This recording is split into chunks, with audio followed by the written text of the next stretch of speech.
Engineer Gold Mines is focused on the exploration and development of the historic high-grade Engineer Gold Mine situated 32 kilometers southwest of Atlan, British Columbia. Engineer Gold Mines is fully permitted for surface and underground exploration with the drill program now underway. Engineer Gold Mines Limited trades on the TSX Venture Exchange, symbol EAU. For more information, please visit us at engineergoldmines.com. You're listening to HowStreet.com radio, available online at TalkDigitalNetwork.com. Welcome to HowStreet.com radio, the online source for market opinions. Here is Jim Goddard. My guest is Stewart Muir, Executive Director of the Resource Works Society. Welcome back to the show, Stewart. Thank you, Jim. Stewart, what is BC's plan, or what should be BC's plan to get back to so-called normal once this COVID-19 crisis is over? Yeah, well, the next normal is going to be different than the normal we are in now or what we left behind. That much is clear. It's going to be different in so many ways. I think anyone can think of ways that they're probably liking some of the changes. Some people might like working from home and are productive at it. Other people might find for seniors having the ability to go down to the supermarket when only other seniors are there and there's less infection risk. That's maybe a smart idea that will last.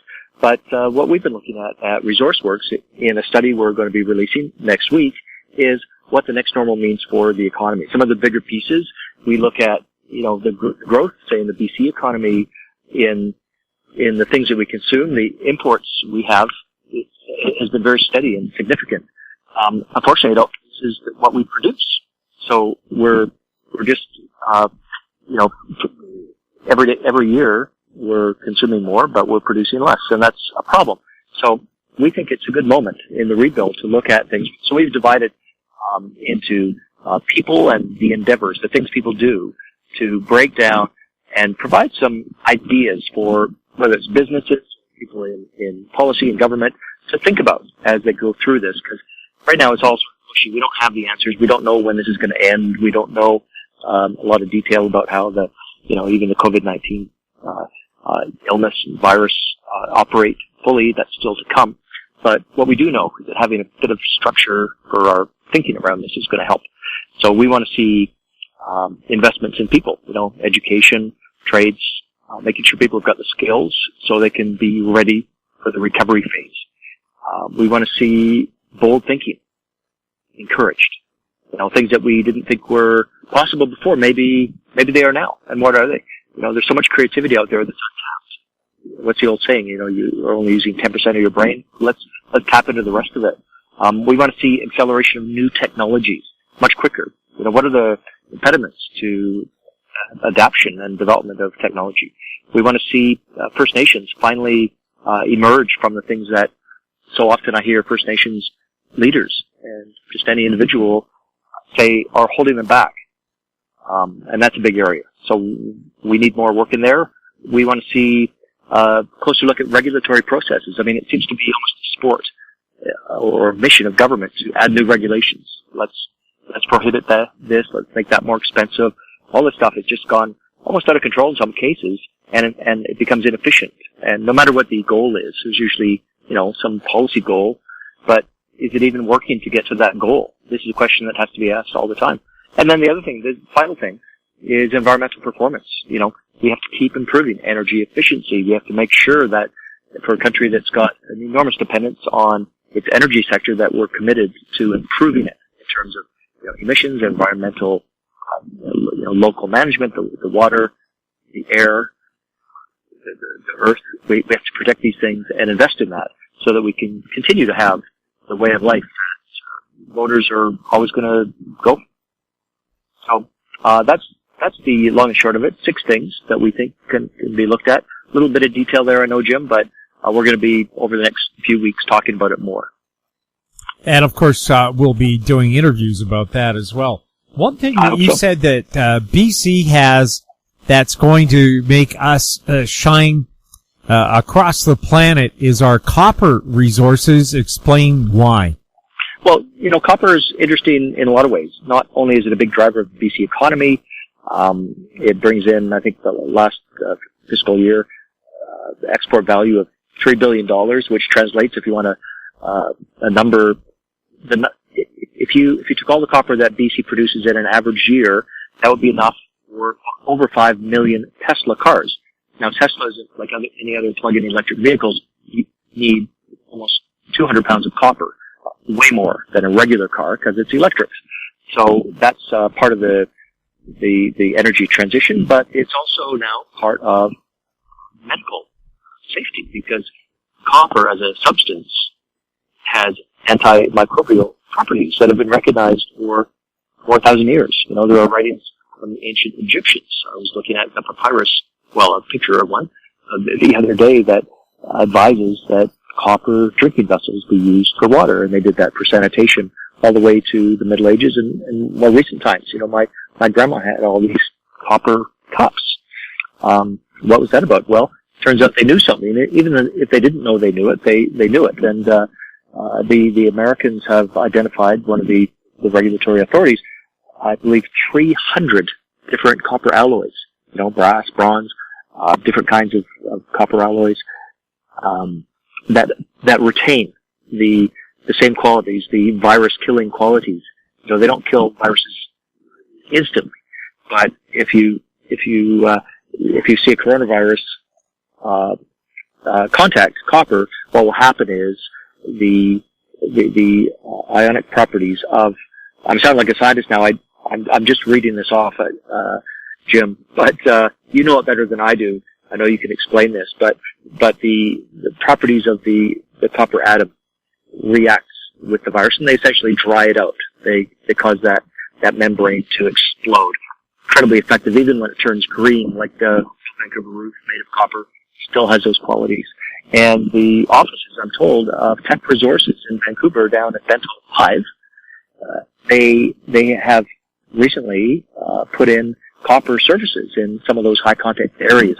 I don't know exactly whether it's, you know, in kitchens, staff kitchen, bathrooms, doorknobs, or whatever it is, but they've apparently used it. And of course, Tech is amongst other things that it produces, it's a copper miner. So completely appropriate, but a smart thing to do. So, you know, right now you go down to the appliance store and stainless steel, you know, 20 years into the fad of stainless steel kitchens, still going strong. I wonder whether we're not going to have a new fad replace it that BC benefits from by providing copper, because the next fashion is going to be everyone wants a copper colored with real copper fridge, stove, dishwasher, everything else. Sure. Well, back in the 70s, things were either copper or avocado. Yeah. Now it's going to take a long time before we go full circle back to avocado. I mean, at least in my house. I can't see it. On your toast, avocado. Oh, yeah. Well, that's different. Yeah, that's trendy. So, if you're looking at that for BC, should the province go out of its way then to approve copper projects and, again, remind the planet about how useful this material is? It isn't just for making wires. Yeah, well, there's so many reasons to do that. Not only is it the right thing to do by making sure that the electric vehicle production is unimpeded by scarcity, also because it creates enormous benefits. Mining, although it's out of sight for most people, it creates tremendous export value. And when you look at, you know, comparing jobs, and not to sideline any other category, but mining and energy, these jobs, they create up to 5 or 6 times as much GDP value in the economy, simply because they create valuable exports. And that money comes into the economy, and it makes it possible for all those dance classes and hockey schools and, you know, Starbucks and everything to occur, because those things wouldn't be happening without the basic economic activity from mining. So copper can do a lot for us, more than just killing viruses.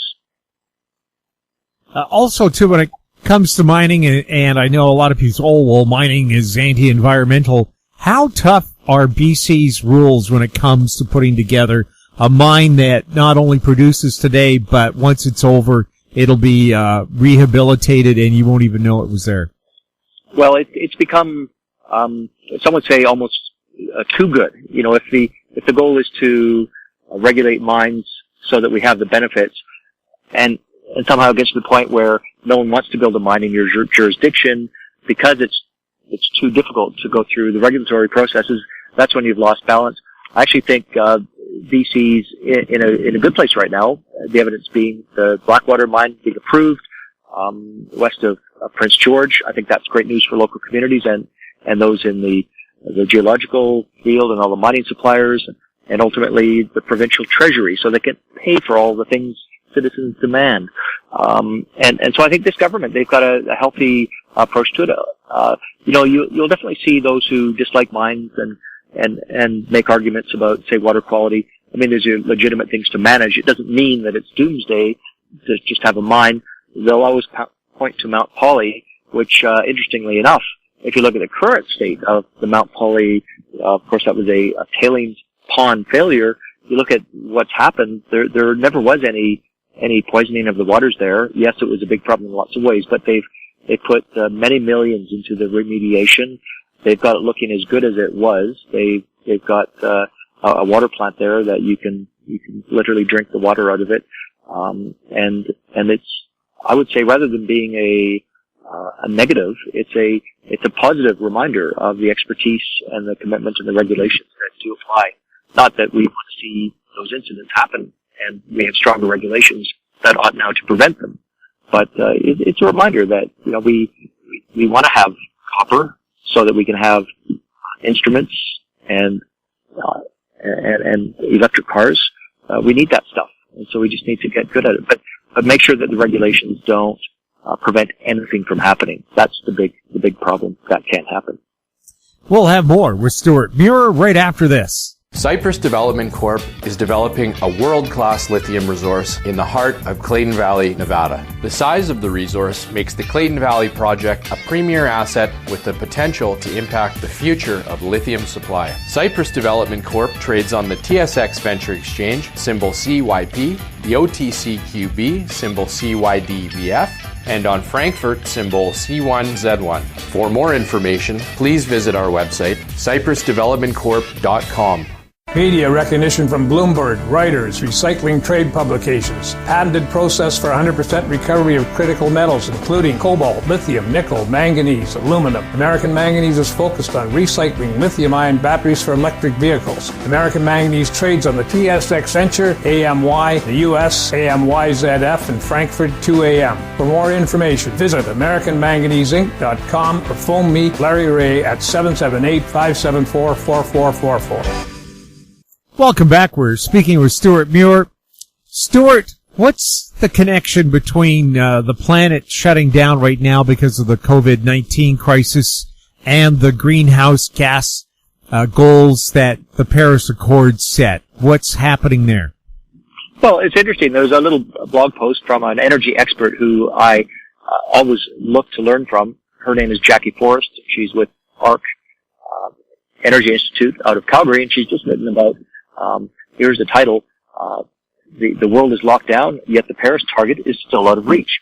Very interesting worth looking up for the full details, but she just posted this a couple of days ago, and she looks at the GHG emissions, the greenhouse gas emissions from fossil fuels, relative to the targets of the Paris Climate Agreement.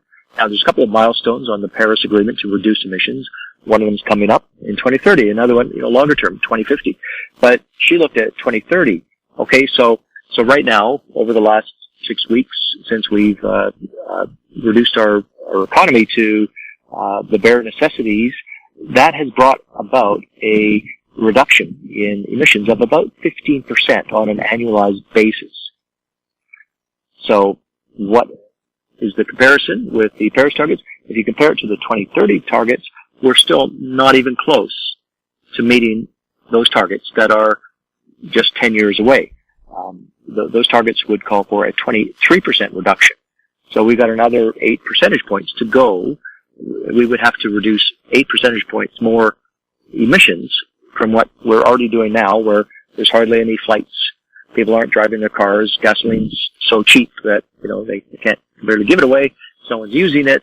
All these other impacts of the COVID crisis is not nearly enough. So you think 10 years from now, when we're supposed to be down 23%, how is that going to happen exactly?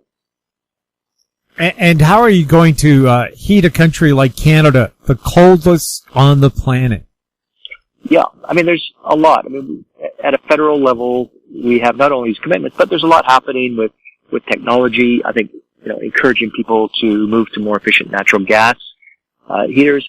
Yes, there's also this movement to move to heat pumps, run off electricity, and I know governments are pushing that, but I'm also wondering if we're supposed to be using way, way, way more green electricity, where does it come from? Because right now, look at the Site C Dam. We would need, I've seen this calculation somewhere, we'd need to build at least two of those Site C dams every year up until 2050 to get to these green targets. It's taken, more than 20 years to go from concept, well over 20 years, to where we are, 4 or 5 years away from completion of the Site C Dam, well underway. Nothing's going to stop it now. So it takes 20, 25 years to do that for one dam. And you've got to do that, 60 times over. How is that going to work exactly? Because there's no regulations. They're making the federal regulations for building big dams even more difficult. So how is this getting us in that direction? Have you seen this new film from Michael Moore? Everyone's talking about it. It's on the internet. It's called Planet of the Humans. Have you heard about that, Jim? I've heard about it, and I've read some pretty horrible reviews of it. You tell us about it. Oh, well, it connects to what Jackie Forrest was writing about, because one thing it shows, and, it's gotten kind of controversial. Some of the environmental activists want to stop it from being seen, and they think it's dangerous. I'm not in favor of censorship of that, or really most any other kind myself, but it's out there. People are talking about it. One of the points it makes, and I don't agree with everything in it, but one of the points it makes is that if you're going to have a huge reliance on solar and wind, which lots of groups are advocating for, you're going to have an enormous amount of material inputs to manufacture the solar panels, the wind turbines, and towers. It's a necessity. Now, that can be improved over time. We can, have obviously more efficiency, and solar panels, it gets better and better, they get cheaper, but they still, after everything, need material inputs that have to be mined. Coal and fossil fuels and all these specialized, rare earth minerals that you need to do these exotic things. And so where's it going to come from? At the scale needed to replace. So I've just talked about how right now in the midst of the COVID epidemic, we're down 15%, but it's not even close to the 23% reduction by 2030 of this Paris Agreement. I don't know how we get to that 23% reduction. I think the only hope is to work with the things that are working for us right now, which by and large, fossil fuels. The United States has done more than almost any other country to reduce its emissions. Yes, Trump and everything, but the fact is, because they've changed out their electricity generation from being based on coal to being much more based on natural gas. They still have coal, but way more natural gas. And that's allowed them to post numbers that are just above pretty much any other country in the world. And if every country did what they're doing, we would be much closer to the Paris targets. But you ask the environmentalists, they'll say, oh, no, you can't do that. We can't have natural gas. It's horrible. It's a fossil fuel. We can't have it. Well, in this world where everything has to be perfect and no solution can be accepted that isn't perfect, that's not how life works. We don't expect perfection instantly from our children, even from ourselves, from the things we use. You have to commit to making progress over time. And I think we need to get more efficient. Fossil fuels, we have to decarbonize them. We need to develop carbon capture. We need engines to get way more efficient, and materials in our cars to get more efficient. People have to stop driving bigger cars than they need, all that stuff. But we're still, based on those numbers, towards the Paris 2030 targets versus where we are today in the pandemic, it just defies anyone. I'd like to see someone explain how we do that in 10 years. So perhaps these goals, again, a nice ideal, but it's almost like, let's move the Earth's population to Mars. We have the technology to do it. Let's move all 7 billion humans. We can do it. Well, in practical terms, nobody's gone to Mars yet, and if we do go to Mars, it'll be 3 or 4 people at a time. Yeah, and that's not a bad comparison, because, why not talk about what's practical? That, you can make these realistic steps. That's practical. Sure. No one thought that we could reduce car fatality rates. I remember in the 60s and 70s, The evening news was nothing but traffic fatalities, and now fatal car crashes are relatively rare because of all the safety improvements we've made in cars, but it took 40 years to do it. And you remember even like 2 years ago, remember all the hype about self-driving cars? Where's that now? When was the last time you heard anyone talking about that? Very few people. Apparently, self-driving cars have two major problems. They can't recognize a police officer directing traffic, and they don't do well in bad weather like snow or rainstorms. And in Canada, we get a lot of both. Yeah, so you got to think the police union is not going to be one of those endorsing the adoption of or the flag or the flag people at a construction site. Oh yeah, when they tell you to slow down or stop, the robot car doesn't recognize that. And well, so that poor woman in I think it was Tempe, Arizona. I was actually in the vicinity that very day when she was run over by a self-driving test car from one of the leading edge adopters of this, and killed. She was on a bike, and it sounds like it was she was crossing the road in a sort of funny way, but she's just a person with a bike run over. There's someone behind the wheel, but watching a movie on Netflix or something. I think that incident maybe was the point when a lot of people said, well, wait a minute, should we be testing these things on public roads? It's all well and good if you can get it to the point where it's not killing innocent cyclists, but let's just hang back a little bit, and I think that's what's happened. And it does sort of tie into that theme of these 2030 climate goals. I mean, it's this pie in the sky thing. It's increasingly, especially in this current experience, it's like, well, wait a minute, you're talking about this as a certainty, it's going to happen. We have our leaders, especially the current government in Ottawa. They talk about this like it's some certainty, the fixed fact it'll happen. But none of the information we have points towards it getting even close, unless there's some enormous imposed, forced reduction of energy consumption, even beyond where it is now. And what would that constitute? Because we've already seen how much the pandemic has reduced. Like what's left? Are we supposed to turn off gas to heat our homes? Would that get us there? Who's going to do that? I could hear Jerry Seinfeld saying, if the robots can't save us, who can? We'll have more with Stewart Muir right after this. Avon Resources Limited is a gold exploration company with significant projects in British Columbia and the Yukon. Trading on the TSX Venture Exchange, symbol ABN, and the OTCQB, symbol ABNAF. Surrounded by world-class gold deposits and mines, Avon's 23,000 hectares Forest Kerr Gold Project is located in the heart of the Golden Triangle in northwestern BC. For more information, visit us at avonresources.com. Don't miss out. Stay informed. Receive the HowStreet.com weekly recap with thought-provoking podcasts, radio, and articles delivered to your inbox. Sign up for the HowStreet.com weekly recap on our homepage at HowStreet.com. Welcome back. We're speaking with Stewart Muir. So, Stewart, in the wake of the COVID crisis and reopening the economy, how important will natural resources be in that recovery? Well, it's really one of the foundational things, and there's a lot of ways you could look at it right now. Just on new information that's coming out, I find it quite interesting. I mean, it's obvious, plain to see that retail has been completely, not decimated. We know what that means. That was the wrong word, right? Devastated is the right word. Absolutely devastated, as has accommodation and food services, anything to do with tourism. It's toast for now. So it comes back quickly when it's time. But you look at the other end of it, what hasn't been affected. Well, we've actually seen a little bit of growth in the public sector. There might be good reasons for that. It might be something to think about. Why is it that the public sector is unaffected when the private sector is? But that's another discussion. Areas like utilities haven't been affected. Construction initially wasn't affected very much. It's a little more affected right now. I think that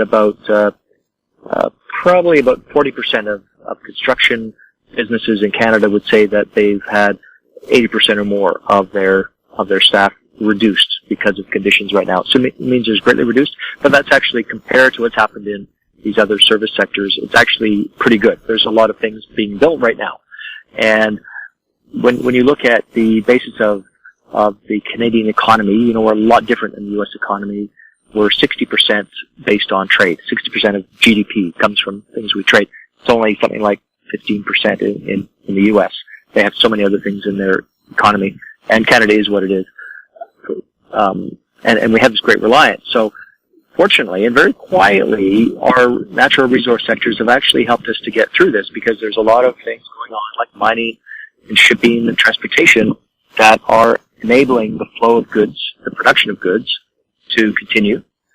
And if it wasn't for that, I think we'd be in much worse shape than we are now. And, you know, because I'm someone who's often out there talking about the resource economy, I've got a real passion for it. I think it's truly at the heart of what we need to be talking about. I think it's a moment when we can sort of highlight some of these things. I mean, the fact that we've got LNG being built, we've got pipelines being built, they're still being built. The operators of the big projects, Site C, Coastal GasLink Pipeline, Trans Mountain Pipeline, the LNG Canada site, other stuff as well. They're chugging away, but they've changed their processes. They have to protect their people. I was just reading in Russia, they don't obviously have a higher regard for people. The state governor in the area where they're building the newest mega LNG project, it's a great contrast to our own situation. They have, 10,000 workers out in this remote site, and they're flying in and flying out. There's no safety checks. They're crammed into these dormitories. We're building LNG in Canada too, in Kitimat. Well, we don't have these problems. There's accountability in the local governments, accountability through regulatory systems, and they're still, they've downsized the workforce because it's some things they just got to do, but they're still proceeding. Right now in Russia, at this LNG site, they're on the brink of a mutiny because the workers are saying this is intolerable. We're not going to do this. So it points to having a responsible resource economy. It recognizes human needs. It also recognizes the environment and protection of the environment, and it creates these enduring things. I mean, who's talking right now about the energy systems that allow the lights to come on, that allow the boiler to kick in or the hot water to be heated? Somehow those gas stations, when you go up and put the pump in your car, something comes out of it, and the little numbers in the pump, they're lit up, right? That's all happening because there's a whole bunch of people out there working every single day to build and maintain our energy systems. And I hope this is a moment where that's recognized and appreciated more than normal. We don't need to do that every day. We've got other things to do, but I think this is a good moment to do that. Stewart, do you know if the backup of cargo ships off the port of Vancouver has cleared up since the blockades on the rail lines were taken down because of the virus? I don't know that specifically, but I have been looking at oil tankers. I'm really interested in the trade in oil around the world by sea. And you go down to Los Angeles.